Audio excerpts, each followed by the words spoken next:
Welcome to Living 4D with Paul CHEK. Today, Paul is speaking with CHEK faculty member Leigh Brandon. Hello, everybody. Have you ever wondered why it is that so many people have challenges with acne, even though there are scores of products that are supposed to get rid of acne? Why hasn't the medical approach worked? And better yet, why does the medical approach to acne set you up for health challenges that are much worse than acne alone? What if I could introduce you to a health expert that has gotten far better results than the medical approach could ever offer with 100% of his clients? Well, today is that day, and if you are someone or someone you love suffers from acne, fear not. Help is here. Leigh Brandon has been a student of my teaching since the early 90s and invested many years of training to become a highly skilled CHEK instructor. Leigh is also a metabolic typing advisor and an expert at functional diagnostic nutrition, as well as behavioral change. He's an athlete and much more. Leigh's excellent books include The Anatomy of Strength and Fitness Training for Speed and Sport, The Anatomy of Yoga for Posture and Health, The Anatomy of Sports Injuries for Fitness and Rehabilitation, The Tennis Biomechanics, which I co-authored with him, and The Coronavirus Survival Guide, which is a free ebook that he offers in this podcast. In this highly informative podcast, Leigh takes us on his own journey through the hell of acne, which got worse and worse until he was getting large boils on his head. He shares how healing from acne only began when he started cleaning up his diet and lifestyle and living a truly holistic life. In this podcast, you will gain an excellent understanding of the research and mechanisms of acne and what you can do about it. Leigh shares with crystal clarity what the drawbacks of the medical approach are, and we get into many parallel causes that often result in acne. We finish the podcast with Leigh's new online program offer for Living 4D listeners. Indeed, you can learn to heal acne for good, and Leigh's proven methods are the way to go if you want health to come with loss of your acne and have healthy skin for the rest of your life. Enjoy this amazing journey into the nature and causes of acne with CHEK instructor Leigh Brandon. Hello, everybody. Welcome back to Living 4D with Paul CHEK. Today, we are going to talk about healing acne for good with Leigh Brandon, who is an instructor for the CHEK Institute, somebody I've been working with for many years, who uses the same barber that I do. Hint, hint. And Leigh has all sorts of qualifications, but he is a CHEK instructor. He's written several very good books, which include The Anatomy of Strength and Fitness Training for Speed and Sport, Anatomy of Yoga for Posture and Health, Anatomy of Sports Injuries for Fitness and Rehabilitation, The Tennis Biomechanics Manual, and The Coronavirus Survival Guide, which is a free ebook. Welcome to Living 4D, Leigh. How are you? I'm very good. Thanks for having me, Paul. It's great to be here. Where do they get the Coronavirus Survival Guide free ebook from? So they can go to secretsandpowerofyourimmune-system.com. secretsandpowerofyourimmune-system.com. So you can get your free Coronavirus Survival Guide. And I know, like myself, Leigh has done a lot of research into these issues for your benefit. So Leigh, we're going to talk today about freeing people from acne forever. And, our topic's really more than just acne. It's really unhealthy skin, I think, is more of a proper way to look at it. Acne is the thing that a lot of people are aware of out there. But can you share a little bit of your biographical history, Leigh, your education, and what led you to your interest in helping people heal from acne? Sure. Yeah. So I grew up in a council estate in North London through the 70s and 80s. And it's quite interesting listening to most of your podcasts and I guess working with a lot of my own clients. Looking back, I had a very untraumatic childhood. Looking back, very happy childhood. Absolutely dominated by sport. I was sports fanatic, still am, but I played every sport under the sun. I was also quite academic. I was reasonably successful academically at school. And in 1987, when I left school at 18, my parents said to me, "You better get a job quick, otherwise you're out on your ear on the street." And as a naive 18-year-old, I thought they were serious. And so I thought, wow, I better get myself a job as quick as possible. So I went for a load of interviews, and I went on holiday to the party island of Ibiza with my friends. Came back, and luckily, the day I got back, I had a job offer. So that started me on a journey of kind of office work, administrative work, IT work. And by the time I got to the mid-90s, I already owned my own home. I enjoyed the job I had at the time. It was a combination of kind of draftsmanship and IT, which are two things that I really enjoyed. It was quite well paid. It was very low stress. But I used to wake up every morning thinking, there's got to be more to life than this. You know, I had my dream job. I had my own home. I had a sports car. You know, anyone looking at me from the outside would have said, well, you've got everything. You know, what more do you need? But I guess I was waking up every morning feeling like there was an emptiness inside of me. And I couldn't really work out what it was. Looking back to when I was at school, as well as playing sport, we were the only school in the whole of our borough that had a weights room. It was really unusual for schools to have weights rooms back then. So I started lifting weights when I was about 14. So it would have been 1983. And I would have lifted weights a lot more often if I wasn't playing so much sport. But when I came back from another trip to Ibiza in 92, I remember looking in the mirror and thinking, wow, you need to put on some muscle and you need to lose that belly. And that got me in the gym, training regularly and training hard, and you know, something that I've never stopped doing. So when it got to the mid-90s, I used to train at a gym close to where I work in central London. And that was the first time I was exposed to personal training. So there were 3 guys there that were personal trainers. And I used to sit there and in the evening and have dinner after I trained in the gym. And the 2 of the trainers often used to come and speak to me. And one day we were talking around the dinner table, and they both had sports science degrees from Loughborough University. So Loughborough University, for those that don't know, is the kind of most elite university in the UK for sports science. And they both said to me, how have you got all this knowledge? You know, you work in an office. How do you know all this stuff about fitness? And I said, well, I'm the kind of person, when I do something, I do it properly or I don't do it at all. So when I started lifting weights in 92, I thought, well, where do I get the information from? And yeah, there were some big guys in the gym, but I kind of realized pretty soon on they didn't really know what they were doing. So I started buying fitness magazines, Muscle and Fitness and Muscle Media 2000 and Muscular Development. And there were 4 guys who I used to read a lot. The 4 guys that really stood out for me, that really resonated with me at the time. Now, one guy you might know, his name's Paul CHEK. Yeah, from Muscle Media.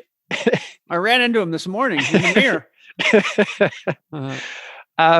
So obviously, as you know, you used to write for Muscle Media 2000. Yeah, and you know, I used to get all excited when the magazine hit my doormat, you know, once a month. So there was yourself, there was Charles Poliquin, there was Charles Staley, yeah, and then in Muscular Development, the guy that resonated with me at the time was Mike Menser. So, you know, and I used to read those magazines cover to cover, every single word. And what I used to do is I used to go away and say, okay, this is what these guys are saying. I'm going to go in the gym and I'm going to try it. And very quickly, you know, I was very light when I started lifting weights. And the first 4 years, I put on about 60 pounds. Wow. Of muscle. And that, you know, that was no extra hormonal help. That was just, you know, all natural. And so the 2 personal trainers that I was having dinner with said, hey, you know, wow, you know a lot of information. Have you ever thought about being a personal trainer? And that was my light bulb moment. Yeah, it just hit me like a light bulb. Hang on a minute. I could spend all day in a gym and get paid. Yep. And that, that was it for me. That was my aha moment. So I said to the guys, well, what's my next step? And they said, well, you probably need to go and do a 4-year degree like we did in sports science. And I said, you don't get paid to do that, right? And they said, no, you don't get paid to do that. I said, well, I've recently bought a home. I've got to pay a mortgage. That's not an option for me. I said, what's another option? And one of the guys said, you've got the knowledge already. I wouldn't worry about it. Just go to a gym and start personal training. That didn't resonate with me. And the other guy said, well, probably the best qualification you can do in the UK is the American College of Sports Medicine. So this was 1996. Mm-hmm. So I went home that day. I looked at it. The next day, I booked on their course. I studied every single second I had that I wasn't working for the next 6 months. And then in June 96, I got my first fitness qualification. So I will be celebrating 25 years this year in the industry. Right on. 3 months later, I did their personal training qualification. Then I went on and studied nutrition with them, exercise for older adults. And then things just kind of moved on from there. I started seeing clients towards the end of that year. I then went and worked in Australia for a year. I worked in Sydney. I worked in Perth. Came back to the UK and continued as a trainer. And what I was finding when I was working in a leisure center with a group of trainers. And what I was finding was if anyone had a question, whether it would be one of the other dozen or so trainers, or whether it was any of the other trainers' clients, if anyone had a question, they would always come and ask me.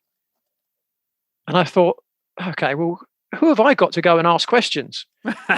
So Muscle Media 2000. yeah, well, I think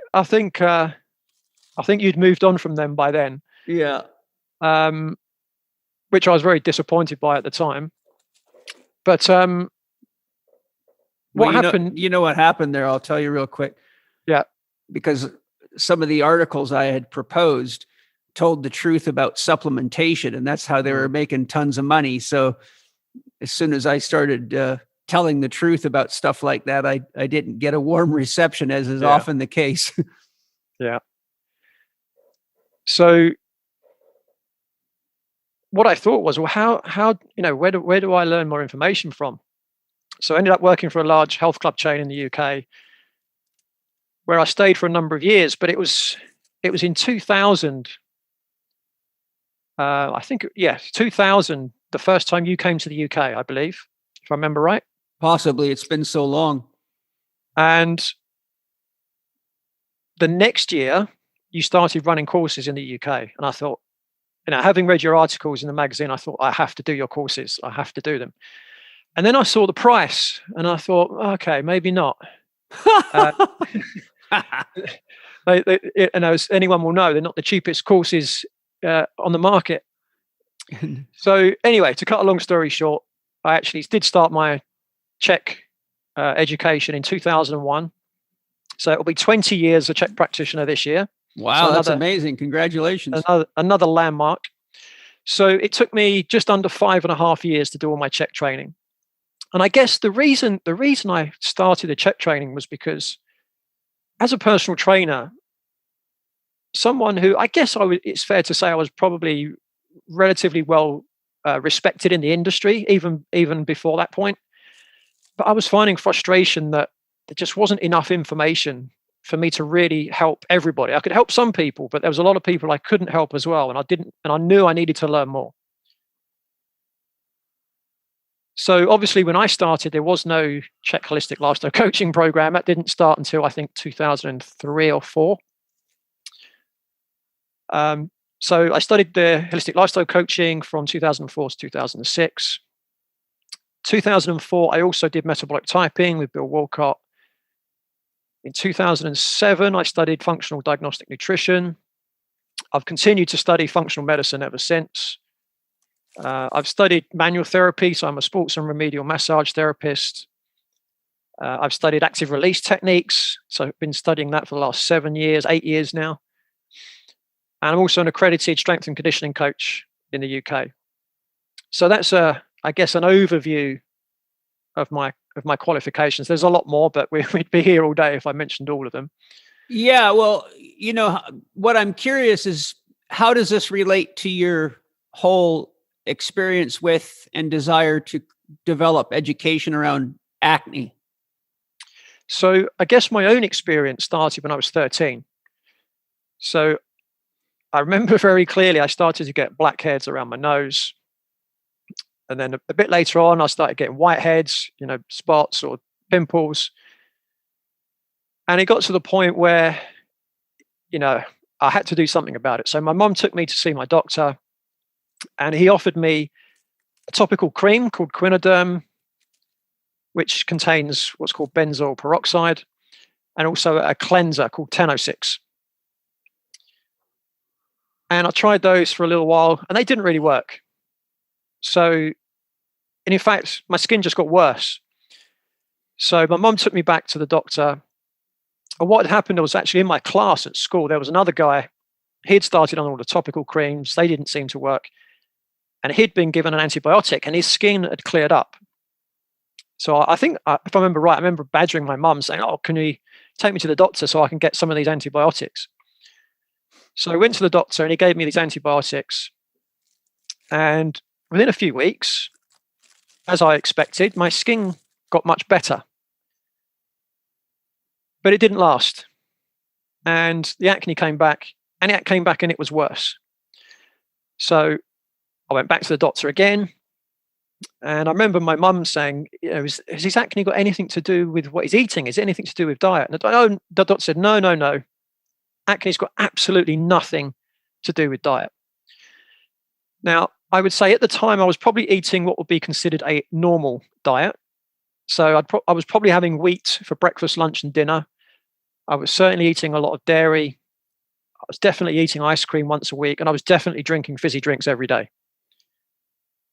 So the effect it had on me at school was that, I was teased. Now, of course, probably every kid gets teased at school.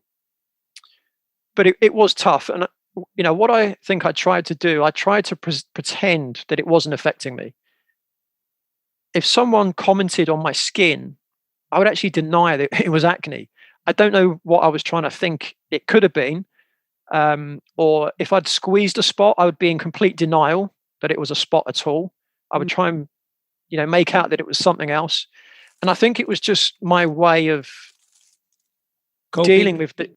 Yeah, it was just my way of dealing with the shame. It was almost like I wasn't ignoring it, but I was trying to pretend that it was something else. Now, through the rest of my teenage years, it just got worse and worse. And now I continued with the antibiotics. I was on a repeat prescription. I continued with the topical lotions and creams. And I still had blackheads. I still had whiteheads. But I was now getting boils, big boils on my head, on my face, on my chest, on my back. And if you can imagine, if you had a ping pong ball and cut it in half and painted it bright red and stuck it on my face, that's what they were like. That's scary. That, it was that was traumatic. And I would say, I'm not going to say it was like that every day. I definitely had good days, but I had a lot more bad days than I had good days. And then to kick a man while he's down, I also got eczema when I was 19. Wow. Fungal infection. Yeah, well, Staphylococcus aureus has been shown to be heavily correlated with eczema as well. But luckily for me, that only lasted about 18 months and it just kind of went away. I was using, steroid creams and everything else that the doctor gives you, but it did go away. I don't know why, but luckily for me, it did go away. Hi, everybody. People from around the world are constantly asking me where they can find organic foods and supplements that are actually organic, not just some fake impersonation, which is sadly so common in the marketplace today. My most common suggestion is go to Organifi.com, that's Organifi.com, where you can find a wide range of excellent nutritious products made from certified organic source materials. Organifi has superfood drinks that actually taste great, unlike most, immune support products, excellent high-quality protein powders, digestive support, joint support, liver support, green juice, hormonal support, and menstrual ease nutrition formulated by a team of female herbologists for women, and more. My family and I and a significant number of my clients and friends and students from around the world use and love Organifi products because they're nutritious, taste great, and unlike many products, you actually get what you pay for. Hallelujah! I love Organifi's high values and high quality products, and they're excellent for athletes, children, and the whole family. There's no better investment than investing in your own health and well-being, and when it comes to investing in my health and the health of my family, I go to Organifi. If that's not enough to make you want to explore all the amazing products waiting for you at Organifi, I'd love to sweeten the deal for you by offering you a special Living 4D with Paul CHEK discount of 20% on any of Organifi's excellent certified organic, super clean, nutritious products by using the code capital C, capital H, capital E, capital K 20 on checkout. That's CHEK 20, all caps, on checkout. I hope you enjoy Organifi as much as my family and I do.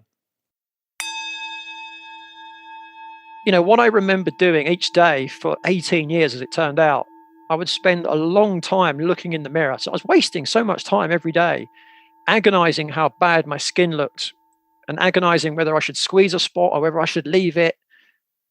But generally, I would squeeze a spot, even though I knew it was going to make it look worse. But, and if anyone's listening to this that's got acne or has had acne, they will know what I'm saying when I say they're so itchy. It's just unbearable, that the itchiness. And, when you burst it, it's almost like an endorphin rush. The release of pressure, it's like an endorphin rush. It's almost like an addiction. Mm-hmm. So, so there's wasting. I mean, I could have easily spent half an hour to an hour a day, every day in front of a mirror, just, stressing. The one thing that made my skin better was the sunshine. Now, the fact that I played a lot of cricket in the summertime, my skin was definitely better in the summer and it was definitely worse in the winter. But the whole time I was going through this as a teenager, I kept thinking, well, don't worry, it's not that bad, because once I'm an adult, it's going to go away, because this is a teenage problem. But when I got into my 20s, it got even worse.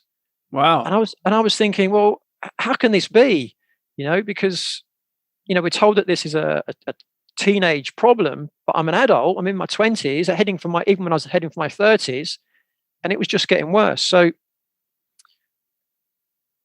what would also seem to happen is, if I was going for a job interview, or you had like a big night out or a big celebration, on those particular days would be when your skin would really break out the worst.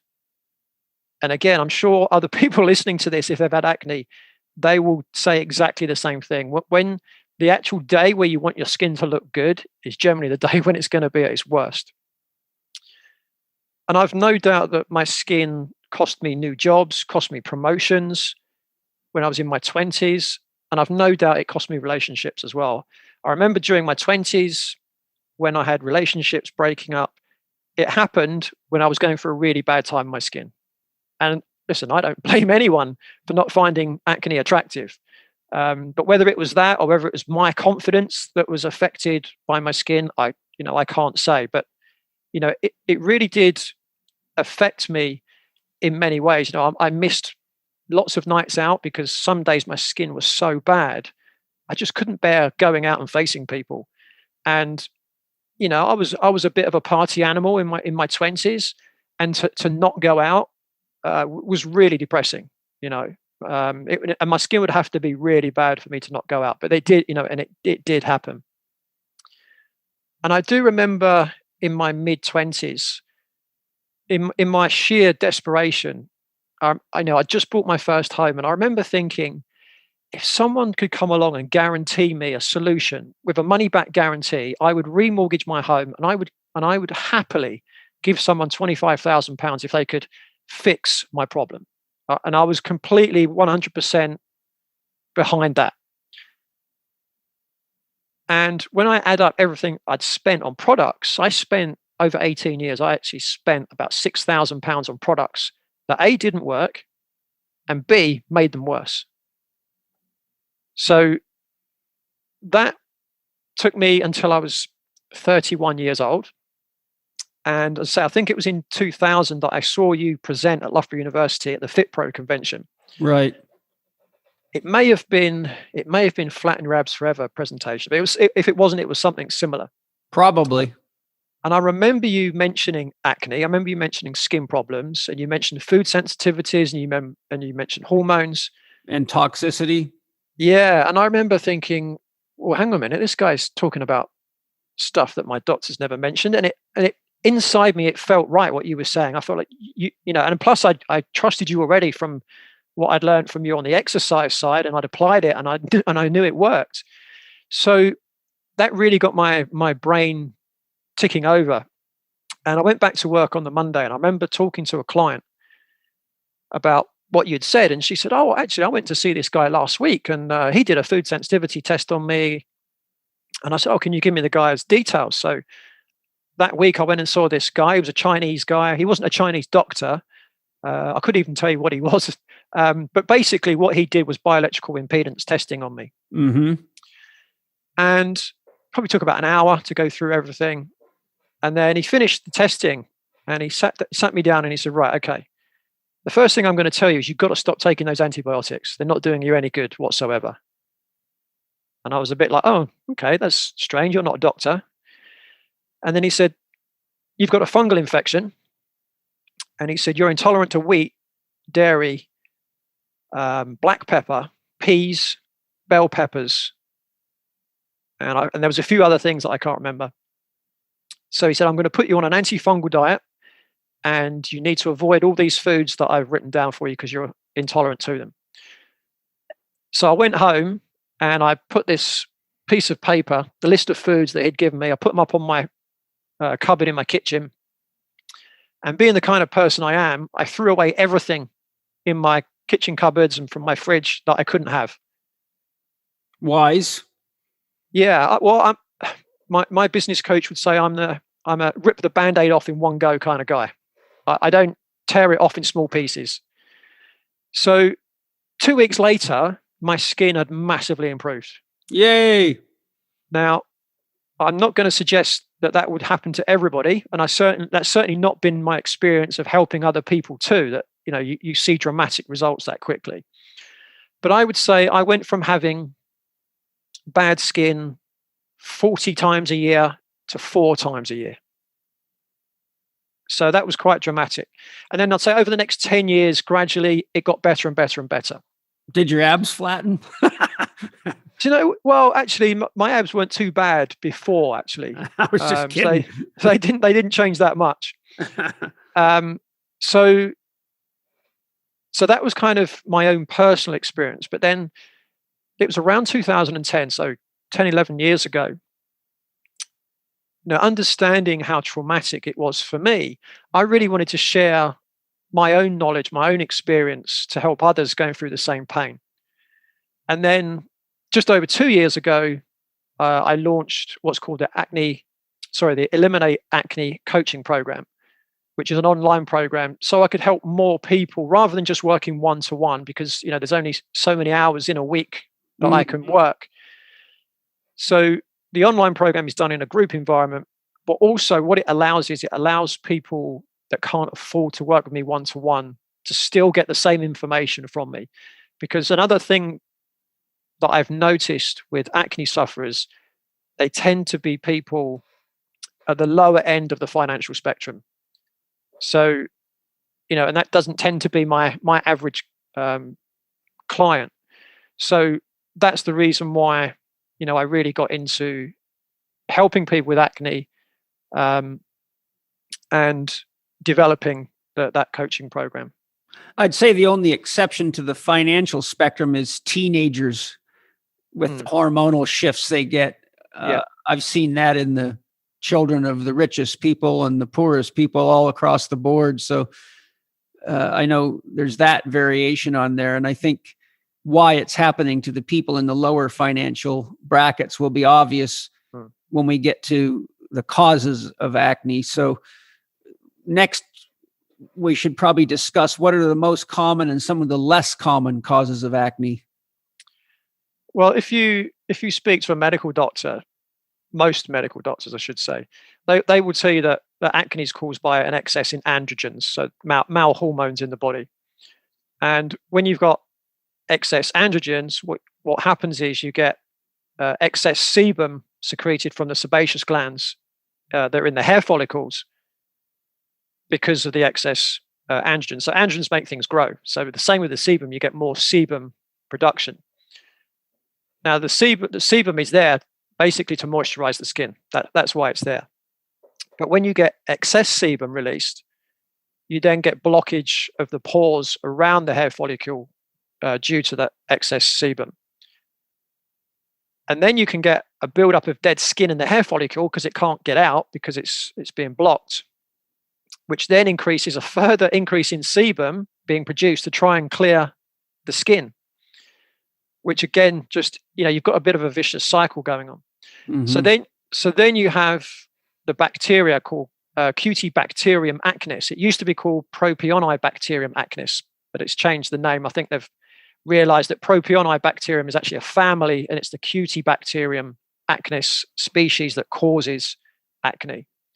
And they live in the pores of the skin, and they begin to feed on the excess sebum and the dead skin. That then causes the bacteria to proliferate, and that causes the inflammation, which causes the breakout. So that's kind of the conventional wisdom of what causes acne. But for me, that's still more of a symptom than the cause. So it was about 10 years ago that I really started to do my own research into what causes acne, because even by that point, I was already helping people with their acne, for years before that point. But it was about 2010. I thought, well, I know what to do with people. I know what advice to give people, but I want to understand more as to why that works. So I started looking at a lot of the research into acne. And the first thing I found was, first of all, there was just loads of research on products, which was very frustrating because they're often the kind of products I use that didn't work. And these research papers are saying, yeah, these products are great, they work. That's the problem of research being funded by product manufacturers. That's what that tracks down to almost every time. Well, the other thing is as well, most of these research, they're done over 6 weeks. Well, from my experience, these products work over 6 weeks. They don't work in the long term. Right. So I think the longest study I've ever seen done on an acne product is 12 weeks. Well, you probably are going to see good results if it's only 12 weeks long. But if you do the study any longer, what you'll see is that the acne will generally come back. It depends on the products. But the next thing I saw a lot in the research was high glycemic load in the diet. Mm-hmm. So, table sugars, some fruits, flour products, things like that. So obviously what they do is they raise blood sugar very quickly in the body, which produces an insulin response, but you also get a response in insulin-like growth factor, or IGF-1. So these growth-inducing hormones trigger the body to secrete more sebum from the sebaceous glands. And IGF-1 also promotes skin cells called keratinocytes to multiply, increasing the skin cell production that can also block the skin's pores. So that was the first thing. The next thing I saw a lot of in the research was dairy products. So again, consuming dairy increases the production of insulin and IGF-1. And if you think about it, what's milk for? Well, why do babies drink milk? It's to stimulate rapid growth.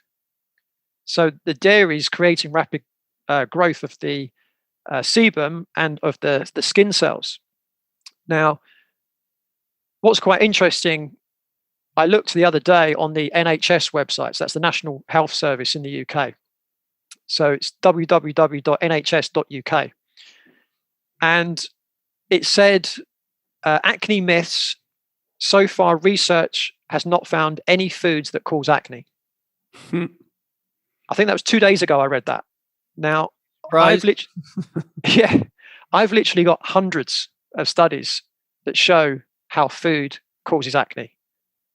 So, again, I think this is partly why there are so many people out there that are frustrated. They've got acne, they don't know how to get rid of it.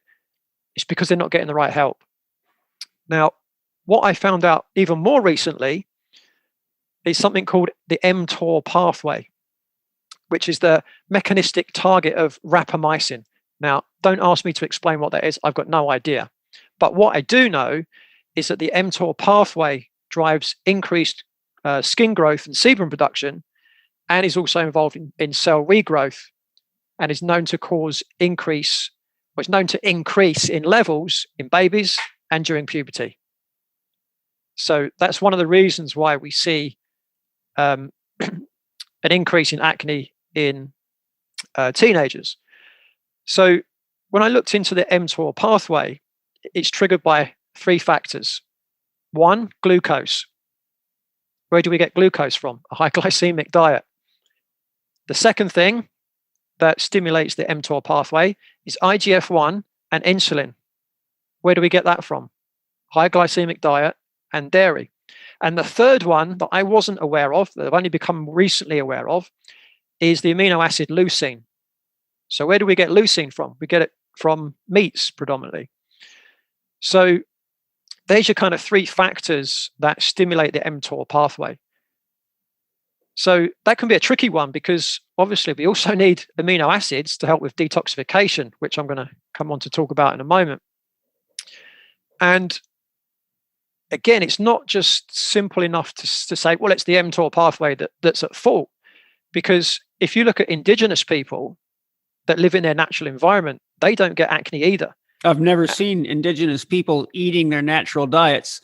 You see it in all sorts of indigenous people who have turned to alcohol, white bread, pasteurized dairy products. They look as bad or worse than, usually look worse than us, because they're actually less acclimatized than the rest of us are to processed foods, which means that it's probably causing a radical shift in their biological terrain relative to their normal state. Whereas a lot of people that have been more, I was going to say civilized, but the word is industrialized, have progressively developed the microbiome that seems to be able to digest the garbage a little better. Yeah. And, if you speak to indigenous people, they won't have a word for acne in their language. Yes. And as Weston A. Price showed, they didn't even have a word for cancer when he went to visit a lot of those tribes in the 30s. Yeah. And when I had acne, I remember I used to look at old photos and old films, going back to the late 1800s and early 1900s. And I used to think, how come no one had acne back then? Right? Because they didn't. So, the mTOR pathway is kind of not the end of the story. So the next thing that I've experienced with clients, the next cause is an overloaded liver. And it's amazing how many people have challenged me on that, to say, there's no such thing as an overloaded liver. The liver detoxes, that's what it does. And that's the end of the story. There's no such thing as an overloaded liver. Well, I look at the liver a little bit like a juggler at a circus that's trying to, juggle a number of flaming swords in the air at any one time whilst riding on a tricycle at the same time. Mm-hmm. It has so many things to do, processing toxins, processing hormones, helping to balance the blood sugar, producing bile, and all these other functions. Okay. It also helps to clean the blood, helps to get rid of waste from the body that, we accumulate every day. So if the liver isn't able to detoxify adequately, toxins need to find another route for excretion. And this can be the skin. Yes. The skin is the largest organ of detoxification. So why would you think that the body wouldn't use the largest organ to detoxify? So the next question is, so why does the liver get overloaded? Well, we know that most people don't eat an organic diet. So you've got pesticides, you've got the chemical fertilizers from the food. Most people have a dysbiosis. So those pathogenic bacteria produce a toxin called lipopolysaccharides. If someone's got a fungal infection, they'll be producing mycotoxins. Most people have got heavy metals in their body, whether it's from food, from vaccines, from air pollution. And another thing that I found in my research, mercury and cadmium are also heavily linked with acne. There's also plastics, PCBs, there's solvents like toluene and benzene. Our body is just so bombarded by toxins. Our poor little livers they don't have enough hands to keep the balls in the air. And there's a great page in your book, How to Eat, Move, and Be Healthy, about 100 years ago, 120 years ago, all our liver had to deal with was a few toxins here and there, most of them natural toxins. And now we've got thousands of man-made toxins that our liver just didn't evolve to detoxify. So there's no question that for most people their livers are overloaded.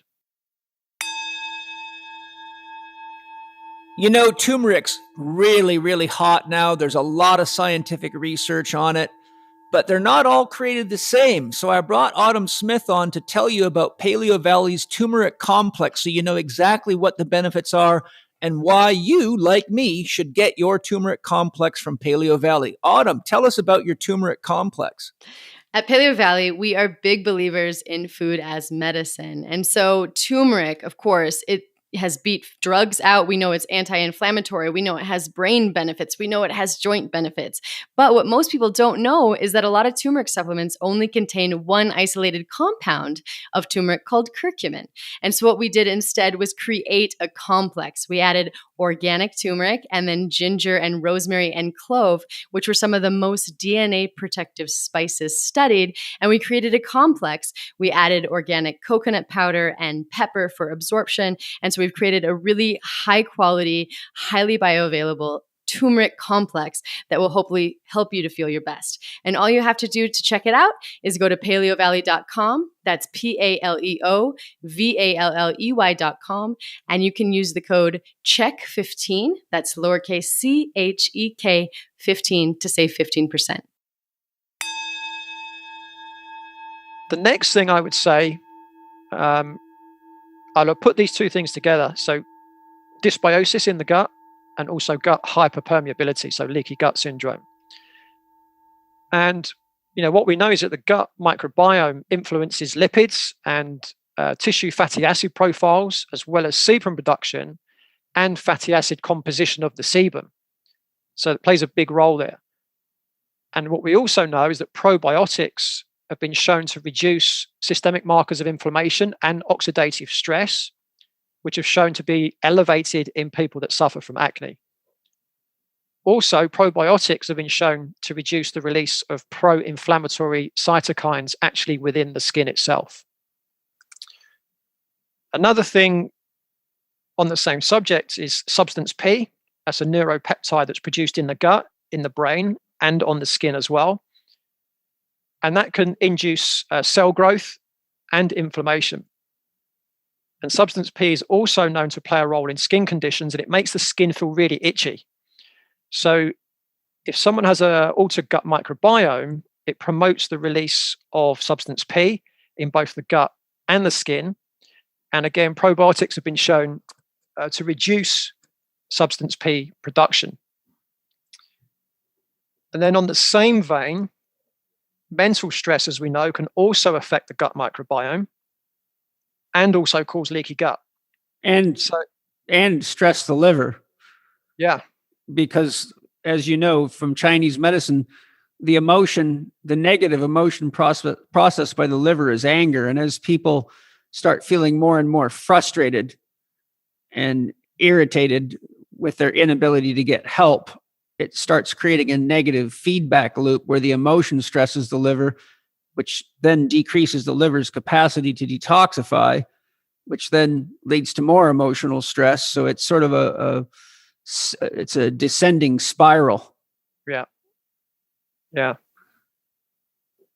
So if someone has a gut lining that's too permeable, then bacteria and fungi and their toxins can get into the bloodstream, and they can travel anywhere in the body via the blood, including the skin.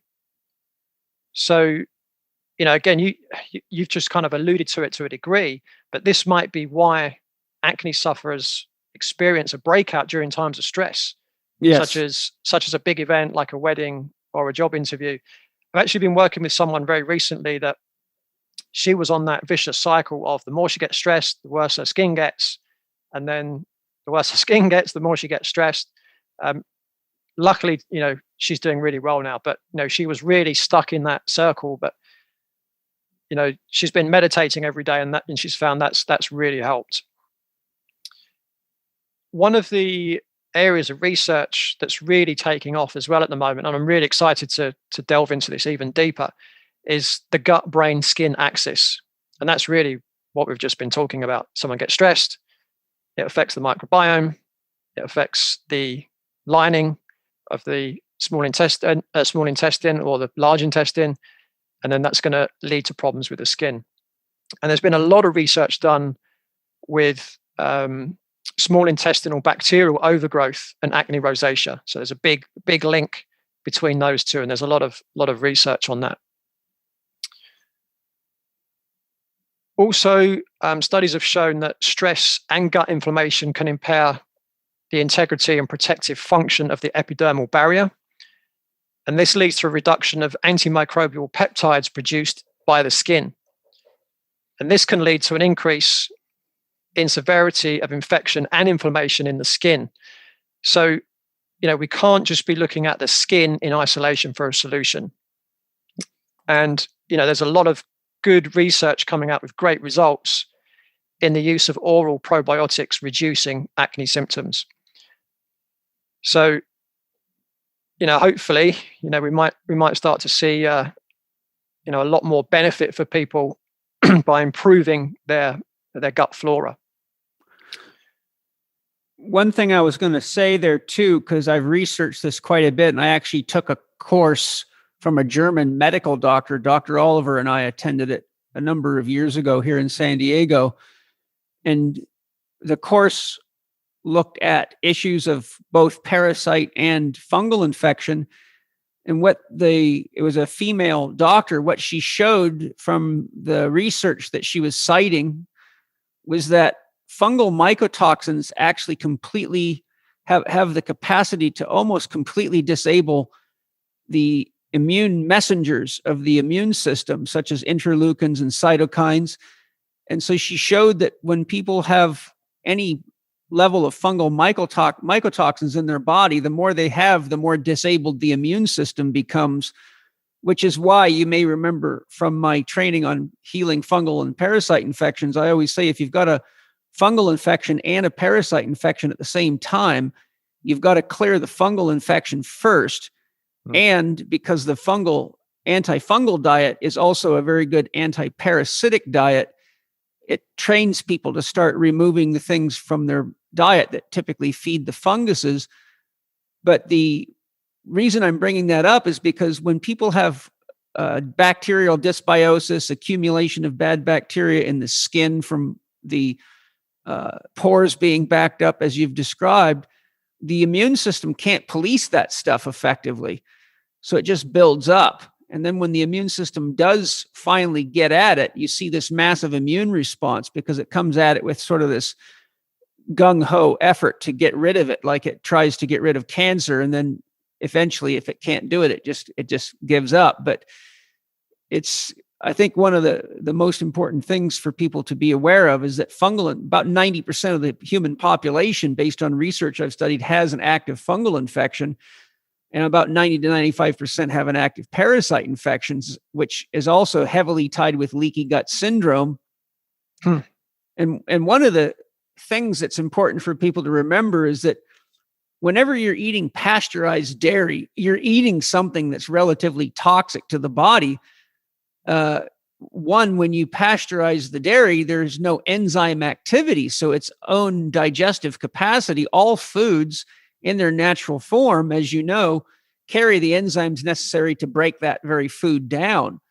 So as soon as we start overcooking and pasteurizing, we then no longer have the enzymes coming in to support our body's accumulation of enzymes for digestion, and your whole detoxification system is enzyme-based.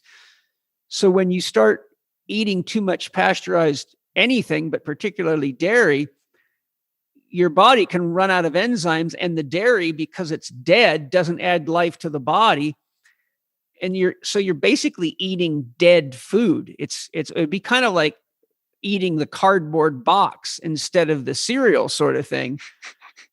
And countless is the number of weightlifters and bodybuilders and athletes that I've seen with chronic skin problems that cleared up as soon as I got them off of anything pasteurized, and it had them start, if they could handle dairy, eating raw dairy and, clearing fungal infections out of the body. But I think that's a very important link, is the awareness that mycotoxins seriously disable the immune system.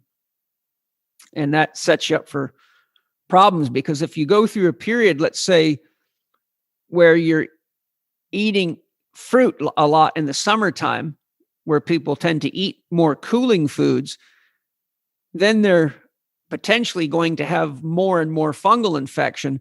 But then if there's a period for some reason where they change their diet, all of a sudden their skin starts to change. But the reality of it is that once the total load of mycotoxins goes down, the immune system then turns on, and then all of a sudden you have all hell breaking loose in the skin, because the immune antibodies are coming into all these pores to try to get rid of all the bad bacteria and clear out the dead proteins. So it leads people to a sort of a confusing experience, because oftentimes it doesn't make rhyme or reason as to why this is happening. They can't find a pattern to it. Well, the next thing I was going to mention kind of overlaps to a degree with what you were just saying, and that's food sensitivities, which I mentioned before. When we've got a food sensitivity, they create a lot of inflammation in the body, and then that inflammation can reduce insulin resistance. It puts further stress on the immune system, and it just makes people more prone to bacterial infections. So, that definitely played a big role in my own recovery, and certainly I've used that a lot with my own clients. The next thing I think is really important as well is constipation. Yes. So, even if the liver is processing toxins really well, they still need to be excreted via the colon. After all, the third stage of detoxification is excretion. So if someone has constipation, the toxins, rather than being excreted, they just re-enter the bloodstream, which then increases the toxic load on the body, which could then overload the liver, and then it begins a vicious cycle.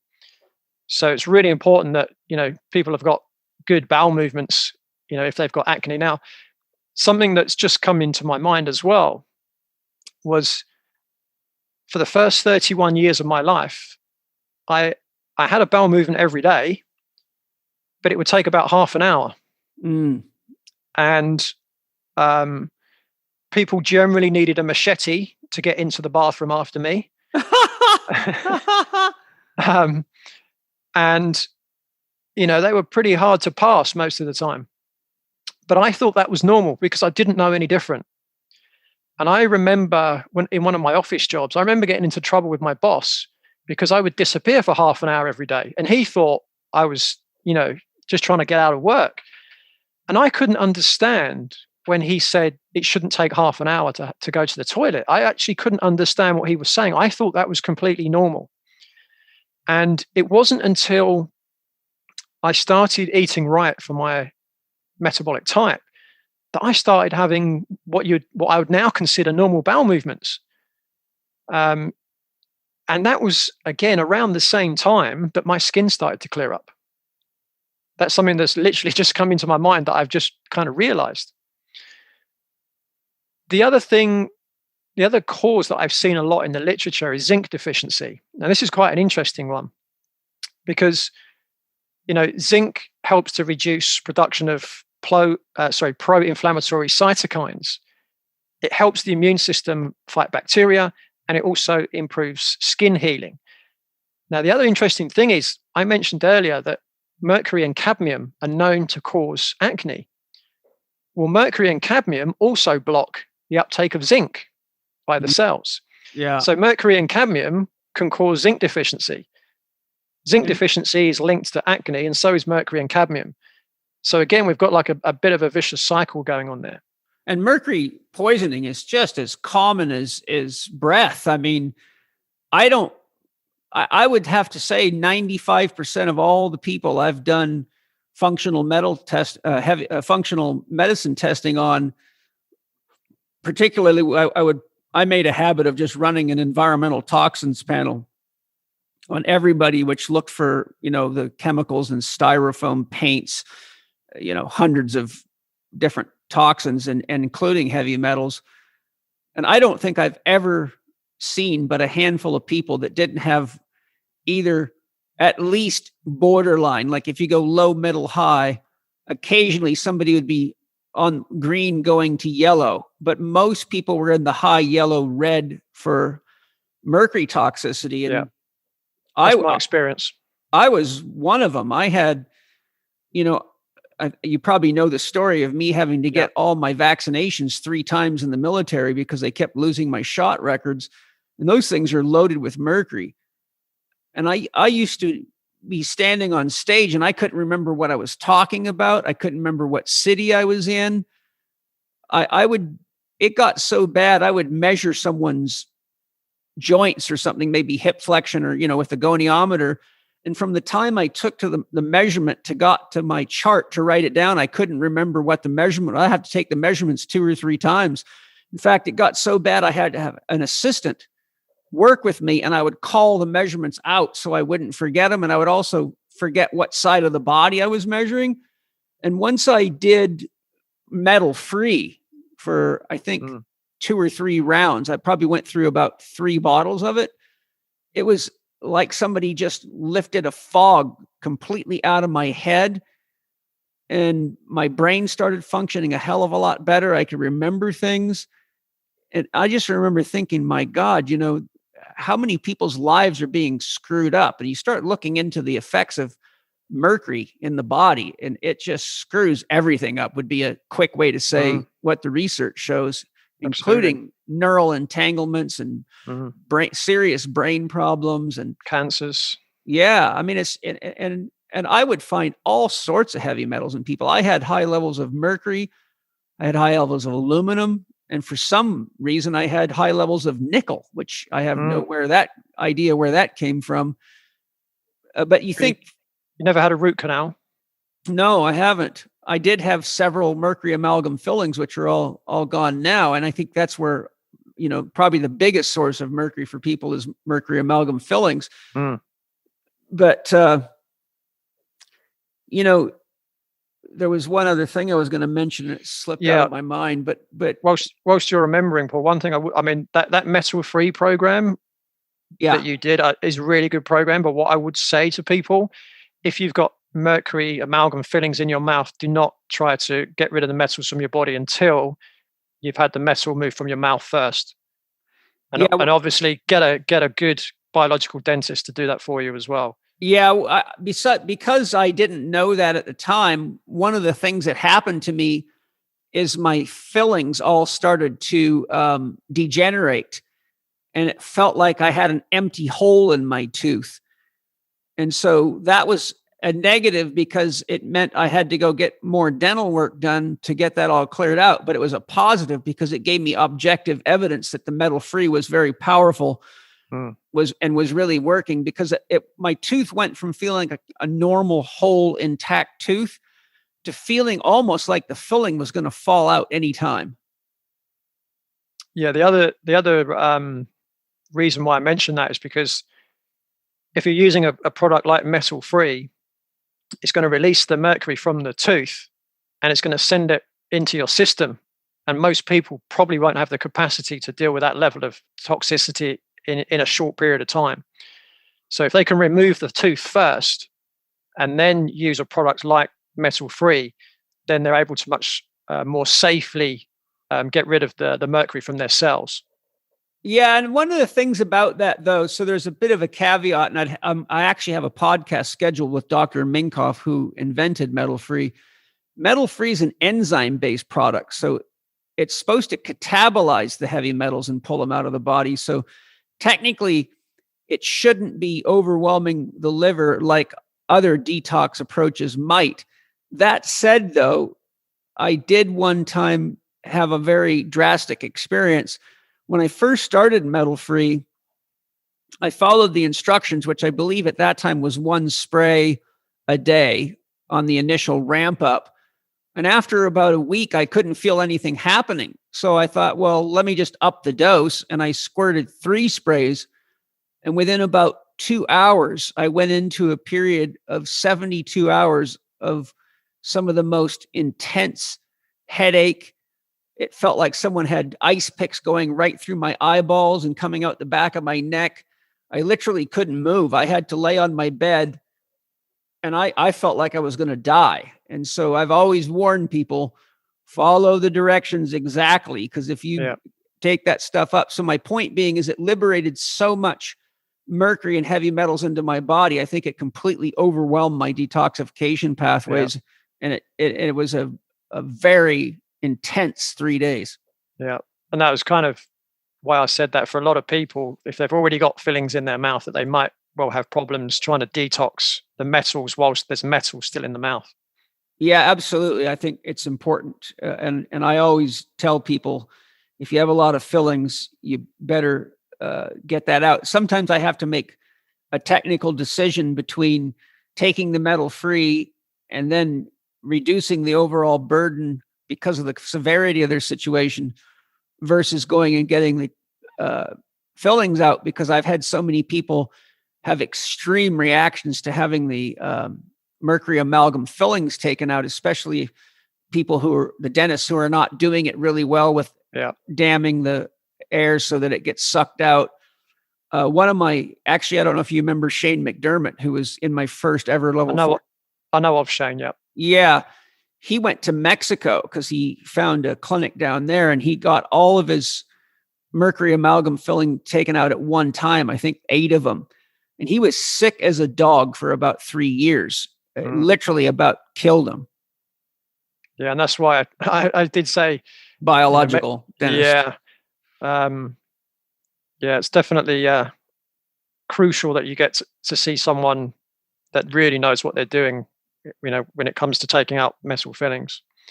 But just on that point of mercury, there's a client I've been working with recently, and I did test her for heavy metals, and the mercury in her blood was off the chart.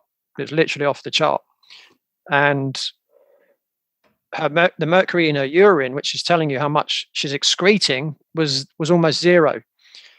So that was a clear sign that she had a lot of mercury in the blood. She's not excreting it, and she's got bad, really bad. Well, not really bad, but she had bad enough acne that she wanted to come and see me. And so she was the one that was quite stressed as well. She was meditating, but what really worked well for her was glutathione. I was going to ask you about that because it's the most powerful antioxidant there is. And I've actually found that because I like to vaporize so much, if I don't take glutathione on a daily basis or very close to it, then the spot that I used to have below my left eye, because the oils get trapped in my body from vaporizing and I can't detoxify it, but I could get rid of the spot by doing 2 or 3 saunas a day and spending, an hour and a half in the day using the sauna and just cutting the smoke back. But once I started taking glutathione, it was really wild. I literally day by day watched that spot just disappear. And I've never seen it come back as long as I'm on a good glutathione. And right now I'm using Symbiotica's new liposomal glutathione, which is actually quite a good product as well. Yeah. Hi, everybody. Leaky gut syndrome is one of the most common inflammatory conditions that not only really seriously hampers our digestion, but leads to a wide variety of health problems, from cognitive dysfunction to low energy to bad skin problems, pimples, rashes. The list of symptoms that can come from leaky gut syndrome is very, very long, and it's often misdiagnosed, and people go down all sorts of rabbit holes treating symptoms but not really getting to the cause. The most common 3 causes of leaky gut syndrome are stress, just too much stress in your life, which these days is really common for people. Next is the side effects of medical drugs, and about 85% of the world population is on prescribed medical drugs. And the third is consuming alcohol. And whenever stress levels rise, medical drug consumption and alcohol consumption go up, increasing gut permeability and leading to lots of health problems and energy deficiencies, and people just feeling lousy when they really need to have the energy to respond to life more effectively. But we have a phenomenal solution for you, which is Leaky Gut Guardian, made by Bioptimizers. I brought Wade Lightheart in to tell us how it works and why we should use it. Wade, what is special about Leaky Gut Guardian, and why should we all be using it? Well, researchers from Harvard and Johns Hopkins say that over 70% of your immunity is from the gut, and about 80% of the population is suffering from a permeability where basically the bad guys are pooping in your blood. Yes. The bottom line is Leaky Gut Guardian does 4 different things. It eliminates bad guys, it seals the gut, it replenishes the right probiotics that kind of give you the feel-good probiotics and provides those feel-good probiotics that make the neurotransmitters in the body. It contains a unique patented formula that contains IGY Max, which serves as the patch. We actually have 2 PhDs in biofilm who are testing this product, and the results are extraordinary to wipe out the bad guys, fix and patch up the gut so that you get the nutrients you want without the waste from these pathogenic bacteria. It is truly extraordinary, and if you mix that vanilla version that we have inside your, espresso coffee with your fats, makes a beautiful vanilla latte. Tastes great, and of course, we also have a chocolate carnivore, we call it, for people who want the collagen and bone broth boosted on that one. That's for that one, and of course, the vegetarians choose the vanilla. Of course, you don't have to be a vegetarian to love the vanilla. No, absolutely. So it's very, very exciting. My wife, Penny, actually somehow managed to get that out before I could get a hold of it. But she's working on that and healing her gut, and she tells me that it's an excellent product. So I'm really excited, and she never gives compliments unless compliments are due. If she doesn't like a product, she'll tell me. So right from my own family, I have great evidence that Leaky Gut Guardian is the real deal. So why not give yourself not only some healing, but even if you feel great, some protective measures. Keep the right supplement coming into your body, keep the right bacteria. And the PhDs in biofilm, just so you guys are clear, that's the gut barrier you're talking about. So Correct. they have the formulators have PhDs or doctorate degrees in the science of the gut barrier. So the product is developed by people that know exactly what they're doing, is what you're really saying. 100%. All of our products are made with the highest level of research, the experts in their field, combining with the highest quality products to ensure that it delivers on the promises, and everything's backed up with a 100% money-back guarantee. You can get Leaky Gut Guardian at leakygutguardian.com/living4d. Put in Paul 10, that's capital PAUL 10, for a 10% discount off this and any other Bioptimizers products. That's leakygutguardian.com/living4d. And at the end, Paul, capital PAUL 10, to get 10% off. I love Bioptimizers products. I use them every day, and I'm confident that you will love them too. Enjoy. And just getting back to zinc, just to finish off that bit, there's been studies, a lot of studies since the 1970s that have shown that acne improves with supplementing zinc for people that are zinc deficient. So we've known that for 50 years now. And it's amazing that doctors still say diet, nutrition, it's got nothing to do with acne. It's really frustrating for me to hear doctors say that. As another tip I can share about zinc that a lot of people aren't aware of, a couple of them. One, if you look at your fingernails, the little white check marks people get in their fingernails, like a little white blotch? That's an indication of zinc deficiency. And you'll see that in quite a lot of people. And the other thing is zinc deficiency is very common in people with parasite infections, particularly worm parasites. They seem to somehow be absorbing the zinc that we need in our bodies into theirs. So I've seen this zinc connection with parasites and check marks in the fingernails in countless numbers of people. So, and I used, for years, I used the zinc tally tester. You familiar with that one? No. You can look it up. It's a simple test. If I remember right, you drink a little shot of this liquid, and if it tastes like something nasty, it means, I think it means one of the results is either if you taste bad, it means you have or you don't have zinc deficiency. And if it doesn't taste bad, then it's the opposite. I haven't done that kind of testing in years because I just farm that all out now to Dr. Oliver or other functional medicine doctors, so I can focus on the things that are more interesting to me. But the zinc tally test is a good way. So if you look at your fingernails and you see little white marks, kind of like if you took something sharp and pressed it into your fingernail till it stressed the nail itself, then you have probably got low zinc. And that would also be an indication you should have a functional medicine professional test to make sure you don't have a parasite infection. So, Leigh, I'm curious, how have you used all the knowledge and experience that you've gained through this long process to help others on what could be a bit of a hero's journey? And I'd love to hear your words on how acne can actually be part of the hero's journey.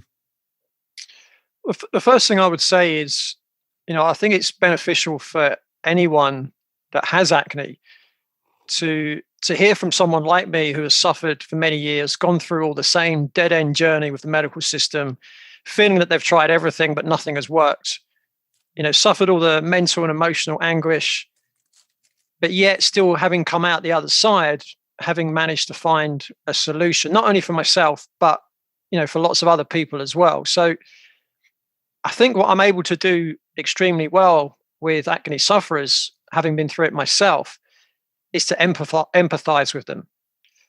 So, if someone came to me with endometriosis, it's going to be a lot more difficult for me to empathize with someone having not been through that process myself. I had someone call me yesterday and she said, I've herniated my L4-5 disc and I've got a bulging L5-S1. And I said to her, that's exactly what I had 7.5 years ago. So again, it's another woman that I can, really empathize with. And that's the case with, people that are suffering from acne. And, most of what I teach my clients is a combination of what I learned in my education through the CHEK system from yourself, but also from Bill Walcott and metabolic typing, and also studying functional medicine. Plus, I would say my studies on behavior change, which go right away back to 1998. And I would say what all of my teachers have encouraged is to go through the process yourself first, which is exactly what I did. So I think it's fair to say that I am a living example of what I teach my clients to do.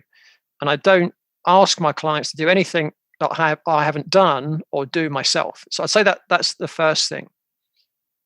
But when I actually started helping people with acne, I have to be honest and say, whilst I knew what people needed to do, I didn't always fully understand the complexity of why it worked. And, I'm sure now that I still don't know everything there is to know. I think I would be naive to think that I knew everything that there is to know. We're learning new things all the time as to the complexity of acne and skin conditions, especially the microbiome, which is an area that I'm just so excited about at the moment. But not knowing everything should never undermine the simplicity of what's needed to be done by an acne sufferer to achieve clear skin for the rest of their life. Because I think it's actually a simple process.